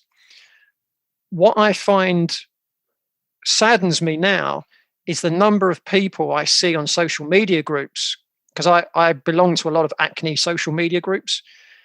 And all I really see people doing is going on there saying, what product is going to solve all my problems? And that really saddens me, because the reality is no product is going to undo the deep root cause of why someone has acne. So the first thing I try and explain to my clients is that acne is a sign of a systemic imbalance in the body. And a common cause of the imbalance is toxins. What acne isn't is a deficiency of antibiotics, hormone pills, or topical creams. So what I often do is use analogies to try and help people change their paradigm. And a couple of them I think I learned from you. and I might have my own little spin on them. But one of the analogies I use with my clients is imagine you're driving along in your car and an engine warning light comes up on your dashboard. What do? Well, most people will take it to their local mechanic to check the engine to see what the fault is that's causing the light to come on. Mm-hmm. But the medical approach would be, well, let's give you a piece of black tape so you can cover the light on your dashboard, because that's the symptom. The light is the symptom. And in acne sufferers, the symptom is the breakout on their skin. So, what I'm the car mechanic. I'm not the guy that's going to give you the piece of black tape to cover over the problem on your dashboard, because if you cover over the light on the dashboard, we all know what's going to happen, right? Eventually, the engine's going to blow up and it's going to cost you a lot more money in the long run. So that would be one analogy I might use. Another one is, I say to them, imagine you're in a rowing boat in the middle of a big lake, and all of a sudden your rowing boat springs a leak. What do? Well, you've got a choice. You can plug the hole to stop the water coming in, or you can keep trying to pour the water out as it comes in. Well, how long is it going to? In either case, you're not going anywhere because you have to let go of the oars to do that. Yeah. But if you could plug the hole, you've solved the problem, right? Yeah.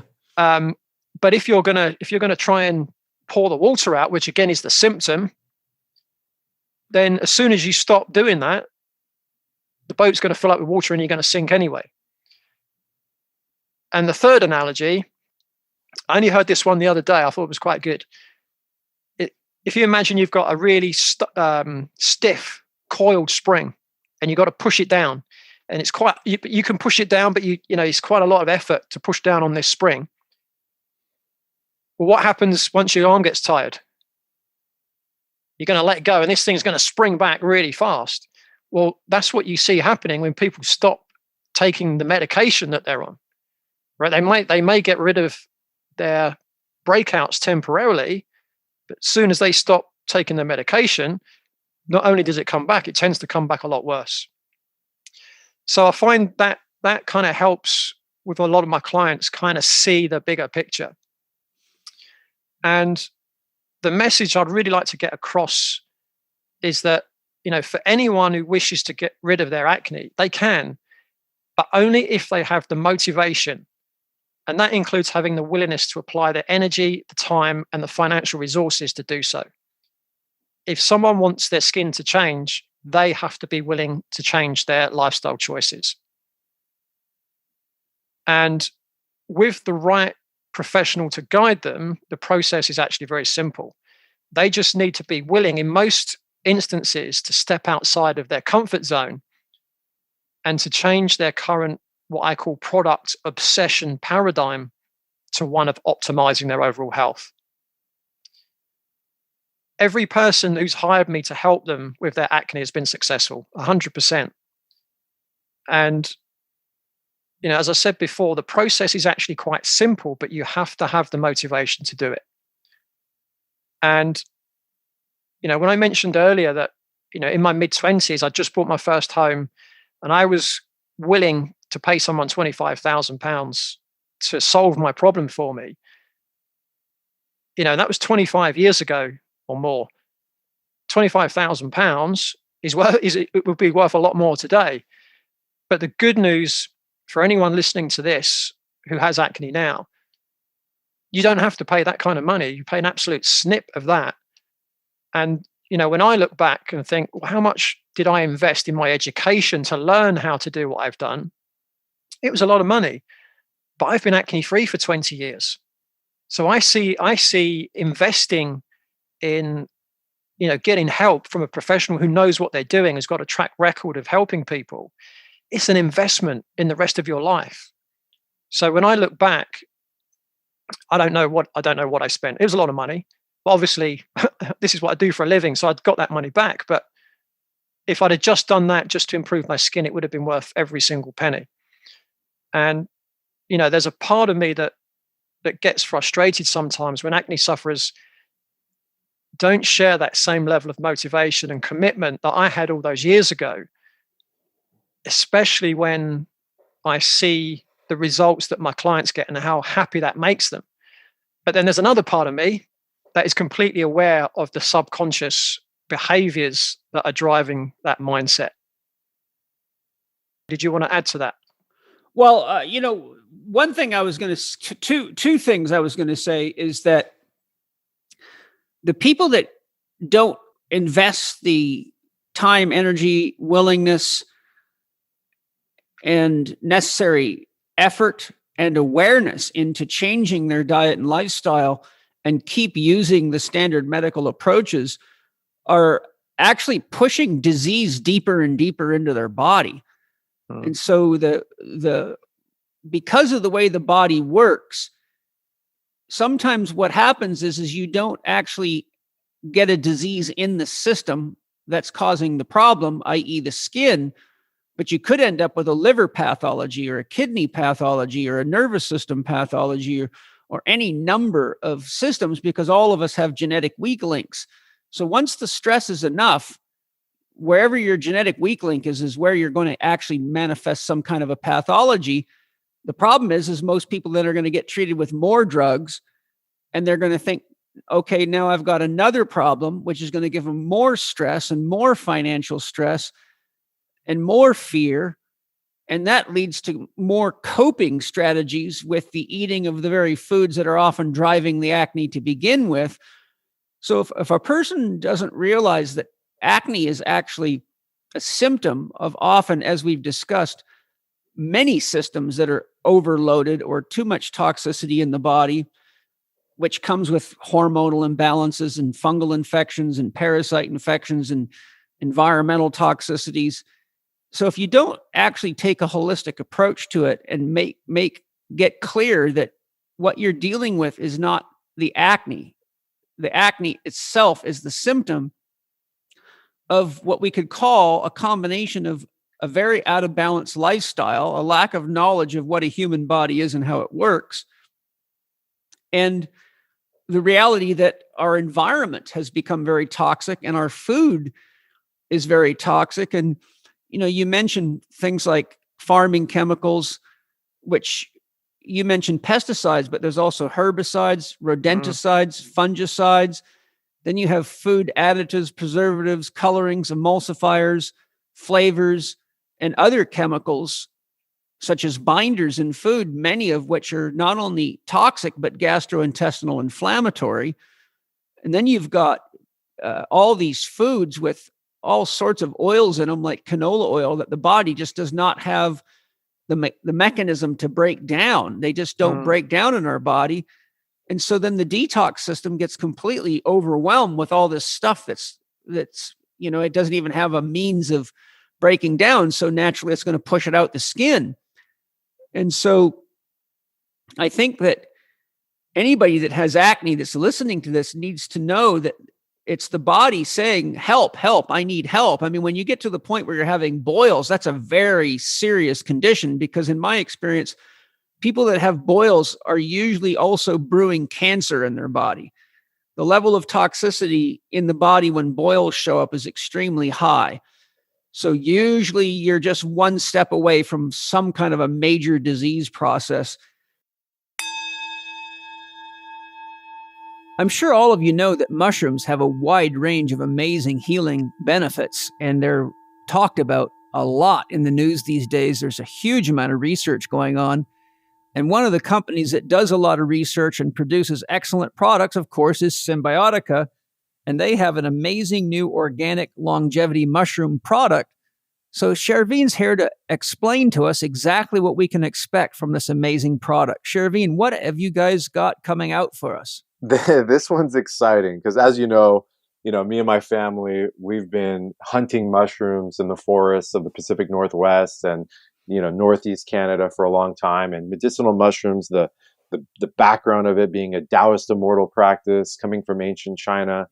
This is something new, and this is the first time it's ever been done before. Nobody has ever made a liposomal mushroom complex ever in the history of supplementation, at least in this epoch. And what we got in this one is we got king trumpet, turkey tail, and Trodia maitake, and the queen reishi mushrooms, all blended together, all grown here in San Diego in an organic grow farm, certified organic. So nothing's coming from China. And it's no offense to China, but there's a massive amounts of industrial pollution there, and regulations there are really, really low. So this is safe for everyone, all ages. We use organic cacao extracts, and this is almost like a dessert. It's so delicious.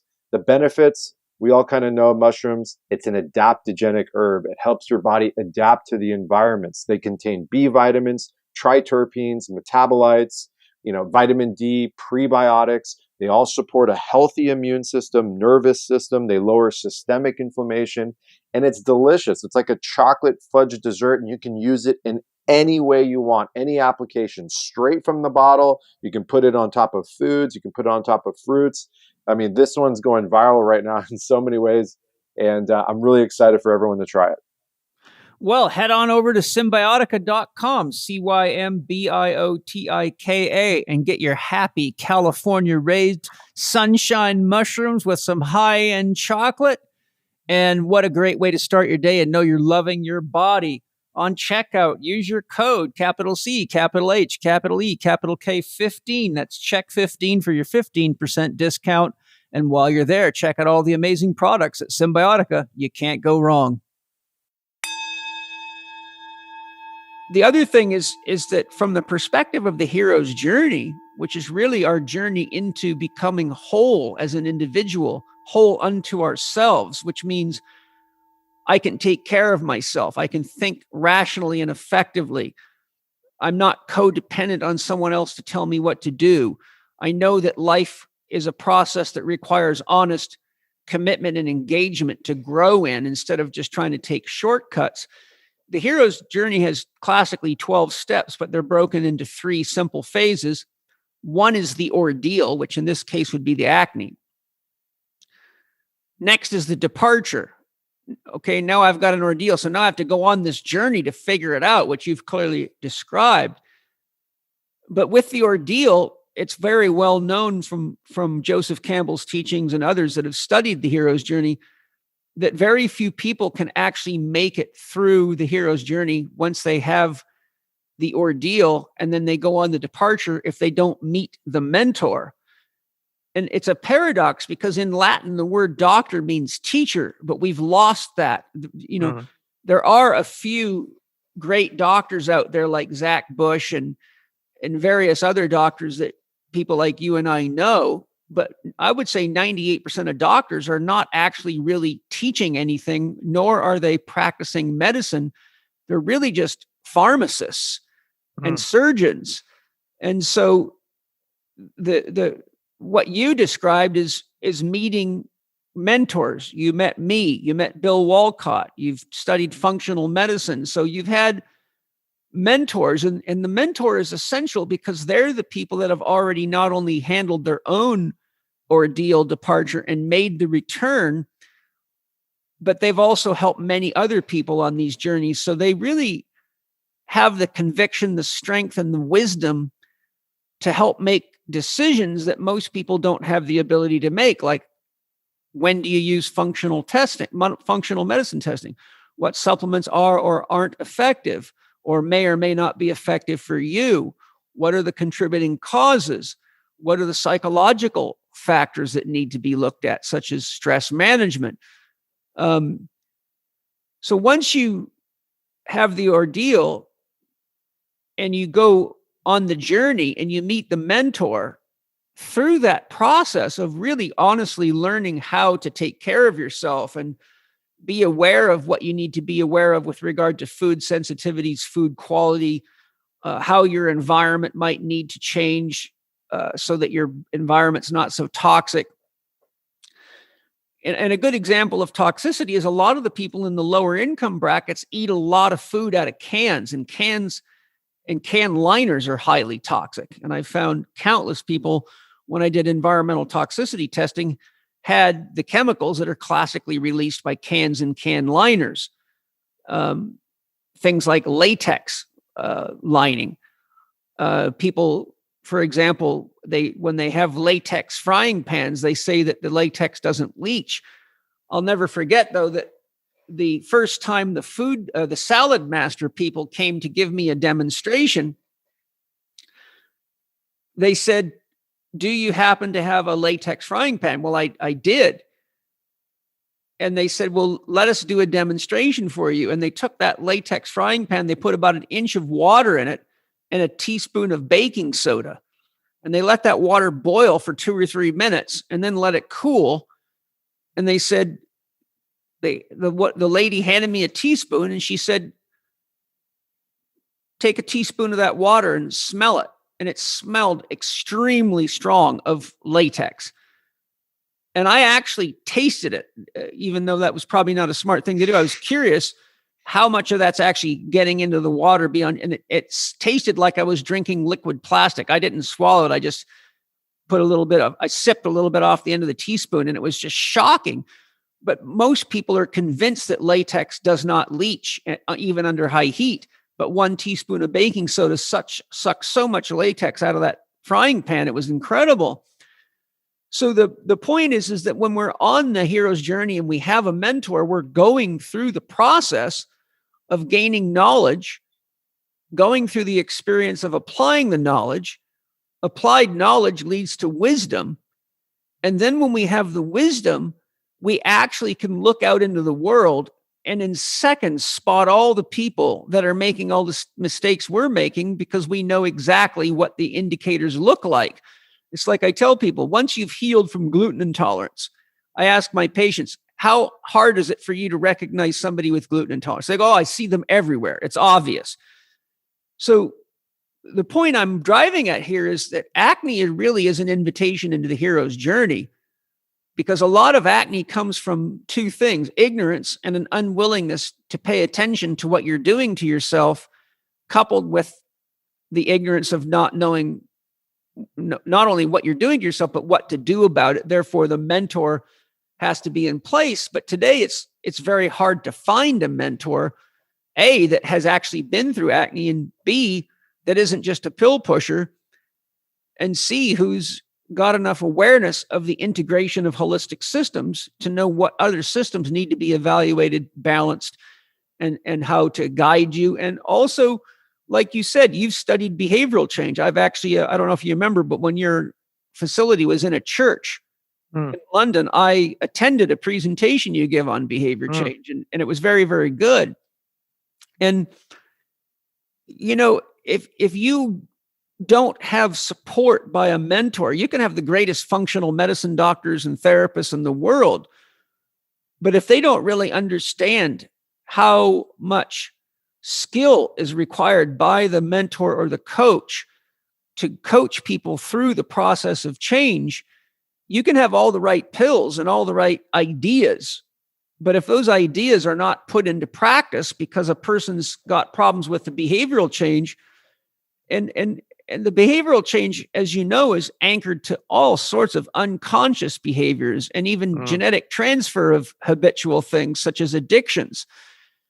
And people actually can have a lot of other psychological issues. For example, if their acne or their illness is giving them the freedom to bow out of responsibilities, or to say that I'm sick, or I don't want to be put in a situation where people can see me because my skin, so someone else has to do whatever they're going to do. So you can get a victim archetype going. And then there's also the unresolved saboteur archetype, where they sabotage their own process, usually because they have an addiction to things like sugar, and they don't realize that they're trying to justify their addiction, which is only meaning that they're spending all this time, energy, and money on doctors, therapists, pills, and creams, but it's wasted money because they're creating the disease as fast as they're trying to heal it. So I think, that the hero's journey aspect of acne is the same as it is with any disease. It's a quickening of consciousness. It's a real opportunity to learn how to live. And in my philosophy, as you know, we always need to embrace the pain teacher. We don't want to numb it. We don't want to put the black tape over the dashboard light, the warning light. We want to actually become very good listeners and pay very close attention to what our body's telling us. And I think one of the pathologies that we have that links to acne and many other diseases is that we've become so trapped in our minds and so oriented towards digital information and images on screens and what everybody else is doing that we've lost touch with our relationship with ourself. We only recognize ourselves in what we're doing outside of ourselves, or what we're posting on the internet, or how many likes we're getting, or whether we're making enough money, or we have the right fashion clothes, or the coolest car, or whatever. And whenever we have something like acne or a real illness, it usually is an invitation to come back, to bring your psyche back within itself, which without that inner awareness, you're never going to identify your own habits and behaviors that are contributing to your own pathology. So I think what I'm really trying to get across here is that, one, you obviously have a lot of experience and a lot of skill and have had a lot of great mentors, and you know this process inside and out, and you've also studied behavioral change and know how to apply it. And you also understand how much wisdom can be gained by really learning what it is that's causing your problem, whether it be a back injury or a colitis or a leaky gut syndrome or metabolic syndrome or acne or anything else. They're all invitations from the pain teacher to take more responsibility for the amazing gift of the human body and because it's the interface with consciousness. It's the interface with the world and the whole universe. So, it's kind of like, the analogy I would give is if you were a fish in an aquarium full of water, and the water represents consciousness and the aquarium represents the universe. If people keep pouring soda pop and coffee and garbage food into the aquarium, pretty soon the fish can't see anything in the aquarium and it can't breathe. And it becomes less and less conscious, which tends to make it more and more tired and less willing to make change, and more likely to reach for substitutes such as coffee, sugar, tea, 5-hour energy, Monster, Red Bull, trying to pick it up so it can continue the pathological relationship with itself that ultimately boils down to, it's actually, in this metaphor, the fish that keeps filling its water with garbage and not realizing that you have to put an effective filtration system in place, or you're never actually going to be conscious, nor are you going to get healthy. And it's sad for me to see how many people just become medical statistics due to ignorance, a lack of guidance, and a lack of willingness, which, as you know, is exactly why the whole CHEK system begins with number one. What is the dream that you have that's bigger than the challenge that you're facing? So you have something to draw you forward psychologically, to give you the inspiration and the motivation to develop the discipline, to make the changes, to get to the destination of being free of the acne or whatever the disease process is. So, paradoxically, all of these problems, as irritating and painful and challenging and scary as they are often rites of passages into adulthood. And in our culture, where we've lost our elders and we've lost effective education and we've lost oral transmission of myths and the things that used to guide us, and we've lost our connection with the earth, then these pathologies that we're experiencing globally, including COVID, are all an invitation to wake up and say, okay, I've got to do the work to resolve this. And I cannot expect something I can put in my mouth or rub on my skin to take the problem away. Taking vaccinations, for example, isn't really addressing the problem, especially when you look at the connection between the environment and our health. whether that be COVID or anything else. We keep excluding the environmental factor. We keep excluding our own participation in the outcome of any disease, plague, or syndrome. So I think that for those listening that want to go on the hero's journey with Leigh, this is a really grand opportunity to have at your grasp, who can work with you through the internet worldwide, somebody that really knows the process and knows each of the steps and can also help you in your psychological development so that you gain greater and greater freedom. Because as we heal things like this, we learn how to create freedom for ourselves. And to be free, you have to be healthy, right? Mm-hmm. If you're not healthy, you're not free. If you say you're not healthy and you're free, I just ask you what drug you're using because you're stoned. So, Leigh, what are the most common approaches to acne prescribed by doctors or available in the general marketplace? And what are the common examples of the complications of these various approaches? You did highlight a little bit on it, but what I'm trying to get here is, what are the most likely things people are going to be told for their acne? And what are the complications that these approaches are likely to cause, aside from what you've already mentioned? Well, from my experience, what I tend to see, there are four main approaches that tend to be used by medical doctors. One is antibiotics. Two, combined contraceptives for females. The third bracket I would put under other hormone treatments. And the fourth one would be topical creams and cleansers. So with regards to antibiotics, the common ones tend to be erythromycin, which I used for probably at least 12 years. Tetracycline, I use that one as well. Doxycycline, I use that one as well. And there's monocycline, and there's others that, but they're probably the most four common antibiotics that I'm aware of. Well, the first thing is that, long-term use of antibiotics can cause antibiotic resistance. So, as someone that used antibiotics for 18 years, what happens if I get into a situation where I need an antibiotic to save my life? Well, it might be that it's going to cost me my life. So, we really need to consider those things. The other thing is that taking antibiotics short-term as well as long-term will tend to damage the gut microbiome. And, as well as killing the Cutibacterium acnes, which causes acne, they'll also kill the beneficial bacteria that arguably play the most important role in our overall health. Our gut microbiome is linked to almost all disease now. And taking antibiotics just leaves the door wide open to pathogenic bacteria and fungus, which, again, in their own right, can cause acne.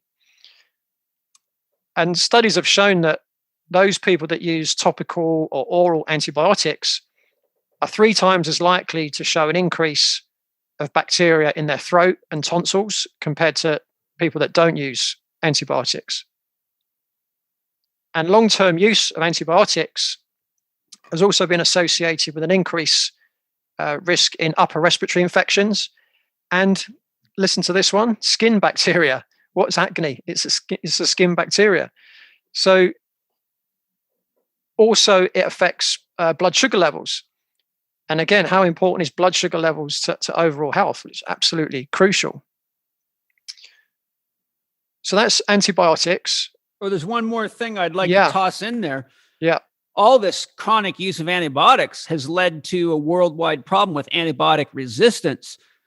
So you can end up in the hospital and get a staph infection or MRSA or some nasty, nasty thing because your body, the pathogenic bacteria in your body now eats those antibiotics up like candy. It learns how to eat them as food.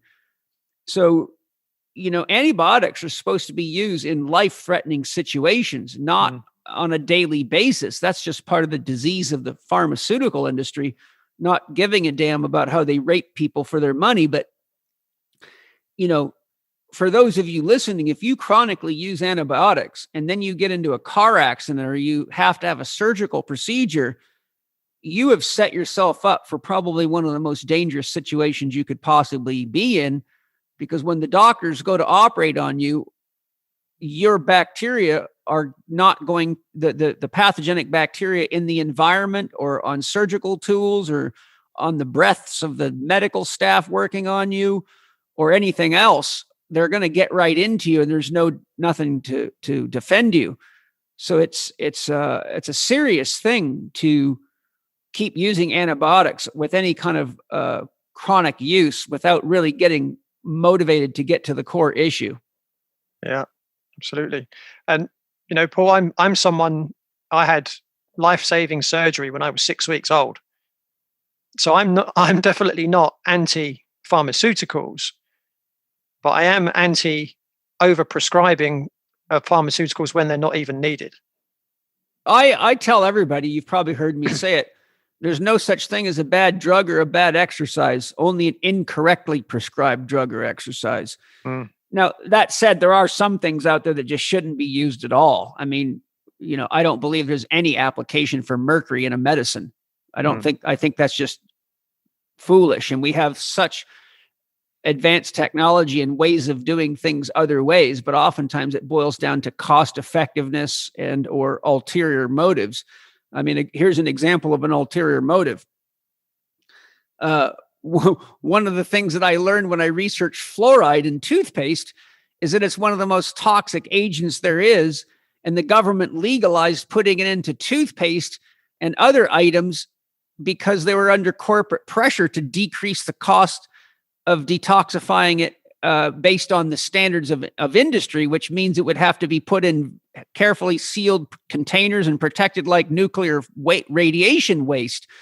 So, here we have people not realizing that they're brushing their teeth with a very high-end toxin that should never be in the human body, but they've legalized it for ulterior motives. So there's a lot of just crazy stuff that goes on that if people don't meet the pain teacher at the door and take the lessons and start looking for people that actually have real wisdom, then they can just become a victim of the system and their own lack of willingness to do the work to free themselves of the system.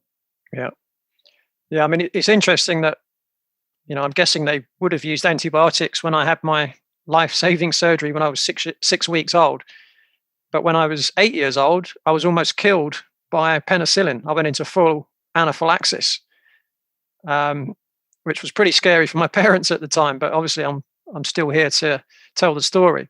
So again, it's just, I guess it's an example that, they can save your life or they can kill you. Yes. It seems to me that not only those with acne, but most health challenges, particularly those that are chronic and or fall into the category of lifestyle diseases, need a paradigm shift.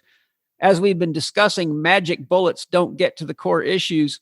Leigh, what kind of coaching tips do you give your clients with acne challenges to help them make the paradigm shift? So you've kind of touched on this already. I explain to my clients that acne is a warning sign, and it allows us to realize that our body's out of balance, and it gives us an opportunity to put it right. So if there's no acne, there's no incentive to change. So acne can be a great motivator to change. So once our body systems are balanced, there's simply no place for acne in the body. It can no longer exist. And using an allopathic treatment like an antibiotic or a topical cream will only work until you stop using it. And what usually happens is that, it comes back much worse once you stop. But deal with the underlying cause and it goes away for a lifetime. So again, I say to my clients, as much as it doesn't seem like it, it really is a blessing to really prevent a much worse illness further down the line, and an opportunity to live a much more vibrant, productive, and enjoyable life without limitations. So in the online coaching program that I mentioned earlier, Eliminate Adult Acne, what I've done is I've simplified it into basically a 4-stage simple process that I call the Rad Method. So Rad is RADD. So it's an acronym. And R stands for replace. And that is to replace foods known to cause acne. And I say replace because I don't mean eliminate, because I don't just say to people, right, stop eating sugary foods. I would say, right, we need to stop eating these, but what we need to replace it with, and I give them the options and let them choose what that might be. The A stands for avoid. So avoid food sensitivities. So what I do is I teach them different ways in which they can find out what foods they're sensitive to. And again, we substitute them out of the diet. The first D stands for detoxify, and detoxify from the outside in.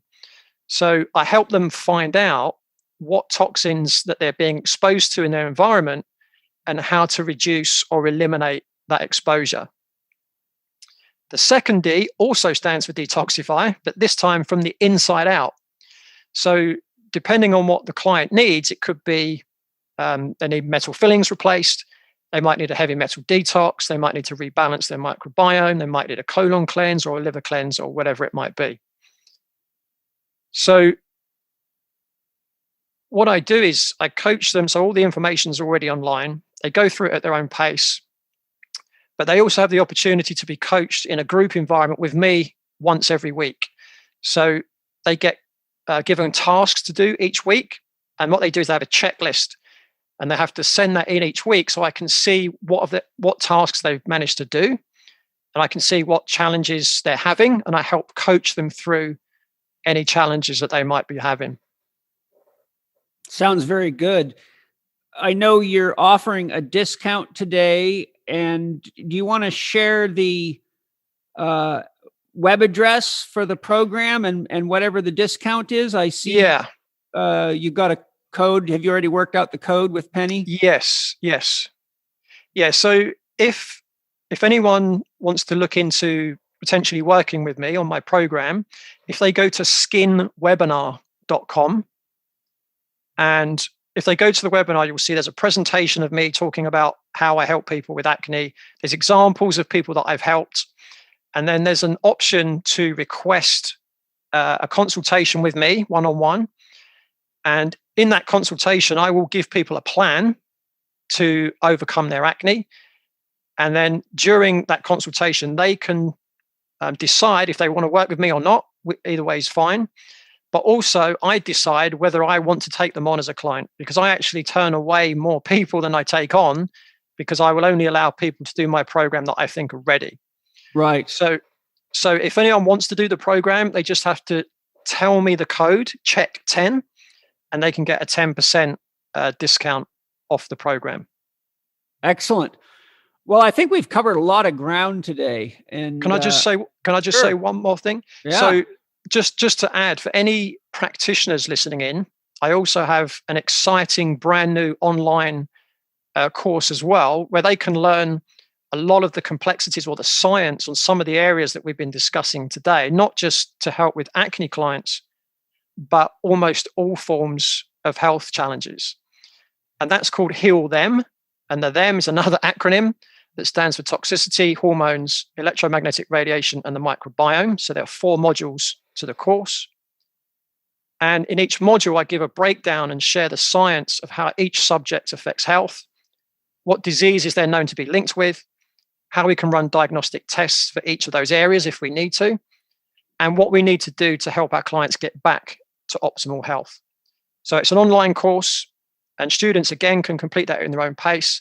And it's absolutely ideal for those that have completed CHEK HLC3 as well. I'd say it's a great course for those people. The website for that is Heal Them, so HEALTHEM, education.com. And again, there's a 10% discount if they use the code CHEK10. But there's also a payment plan option. And if people want to choose that option, there's a different code. It's 10% again, but it's CHEK10PP for payment plan. Yeah. Now, when you're talking about this health education program, how could somebody listening discern whether or not they're ready for that level of training or that density of education? Yeah. So what I would recommend that people that haven't done HLC1, or they're not a qualified nutritionist or functional medicine practitioner already, it's probably too much for them at the moment.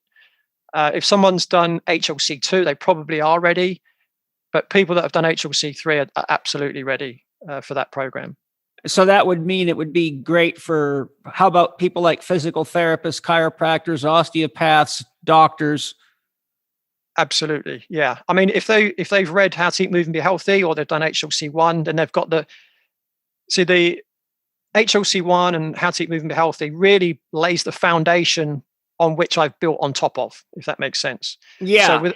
So without that knowledge, if you don't understand the 6 foundation factors of health, or you don't understand the 4 doctors, you're probably not ready for that program.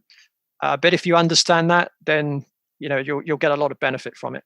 Okay, and for those of you that haven't done my Holistic Lifestyle Coach Level 1, which is what Lee's referring to as HLC, Holistic Lifestyle Coach Level 1, that's my public access program that teaches you how to apply the information in my book, How to Eat, Move, and Be Healthy, and more. It's co-taught by Angie CHEK, and it's available at chekinstitute.com in our online learning course. The book's available from the Institute. How to Eat, Move, and Be Healthy is at the Institute or on Amazon. And those foundation programs are extremely important to anybody because they're really the basis of a lot of what we've talked about here.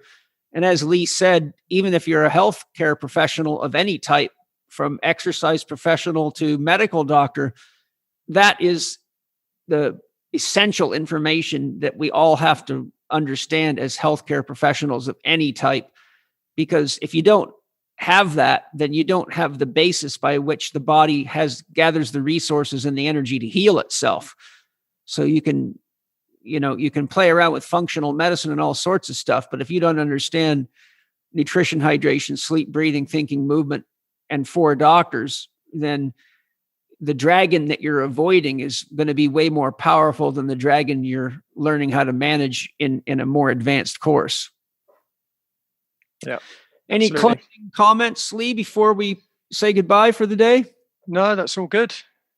All right. Well, listen, it's been a great journey. It was fun for me, Leigh, because I haven't thought about acne in years.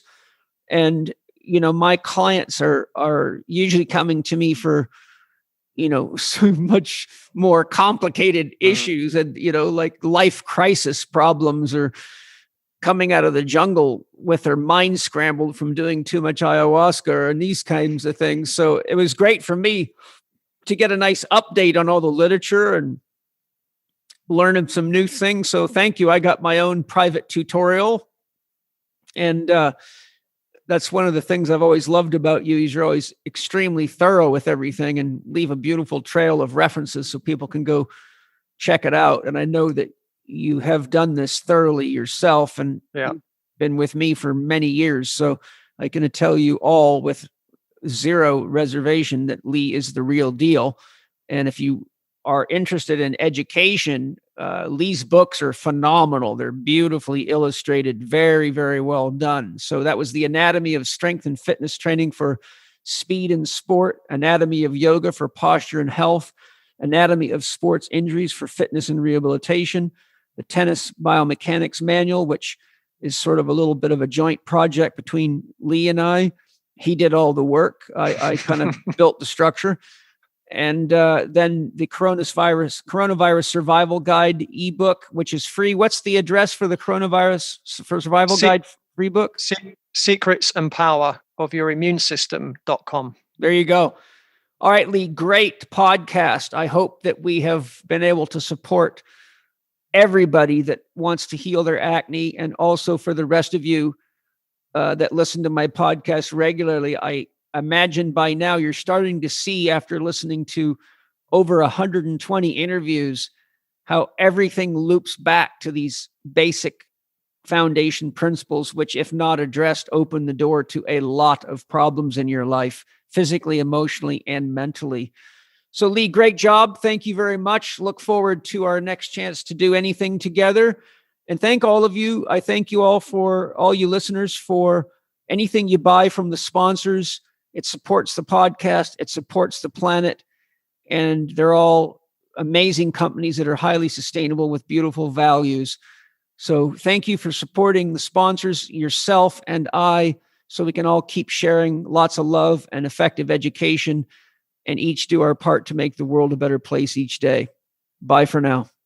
Thanks, Paul. Thank you for listening to Living 4D with Paul Chek and today's guest, Leigh Brandon.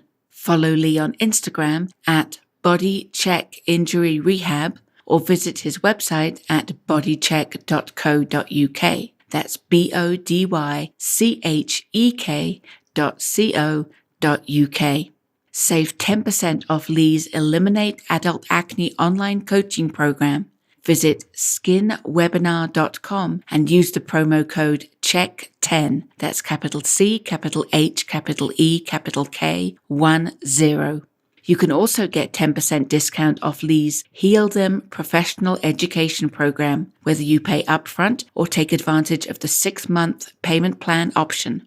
Visit healthemeducation.com and use the promo code CHEK10 for the one-time payment or pay over 6 months and save 10% with the promo code CHEK10PP. Follow Paul on Instagram and Twitter at Living4D Podcast or on his YouTube podcast channel, youtube.com/Living4D with Paul Chek. Watch more on Paul's blog at paulcheksblog.com and get your free subscription to CHEK videos and more at the CHEK Institute's new media site, chekiva.com.